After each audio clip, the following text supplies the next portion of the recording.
కోనేరు కొండప్ప గారు ప్రస్తుతం మనతో ఉన్నారు. చెప్పండి సార్. సార్ కొండప్ప సార్ గురించి 2 మాటలు చెప్పండి సార్. అయిపోతుంది.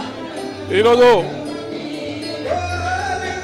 రైతు నిరసన దీక్ష ఇది ఢిల్లీలో కేంద్ర ప్రభుత్వం మెడలు ఉంచే విధంగా తెలంగాణ రాష్ట్ర ప్రజలందరూ కూడా ఐకమత్యంతో బయలుదేరి రైతుల ఓట్లు కొనాలని చెప్పి డిమాండ్ చేస్తూ నిరాహార దీక్ష కార్యక్రమంలో ఆదిలాబాద్ జిల్లా నుంచి పూర్తిగా మేము రైతులందరం పాల్గొన్నాం. తప్పనిసరిగా కేంద్ర ప్రభుత్వం మెడలు ఉంచి ఈ ఓట్లు కొనే దిశగా మేము ప్రయత్నం చేస్తామని తెలియజేస్తాం. రైతులు అంత అయోమయంలో ఉర్రు. అంటే పండించినటువంటి పంట కాలాలలో వర్షాలు కూడా వచ్చే అవకాశం ఉంది. ఇటు కేంద్రం అటు రాష్ట్రము ముందుకు రాకపోవడం వల్ల ఇబ్బంది పడే అవకాశం ఉంది. బీజేపీ అధ్యక్షుడు బండి సంజయ్ గారు రైతులను రెచ్చగొట్టి ఒడ్లు పండించండి అని చెప్పి రెచ్చగొట్టి ఇవాళ ఒడ్లు తీసుకోమని చెప్పి ఇలా మాయ మాటలు చెప్తా ఉన్నారు. రైతులని ఆదుకునే విధంగా కేసీఆర్ గారు ప్రయత్నం చేస్తారు.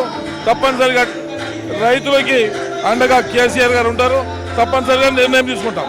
సో మీరు ఒడ్లు కొనకపోతే దిగిపోండి మేము పరిపాలిస్తామని చెప్పారు.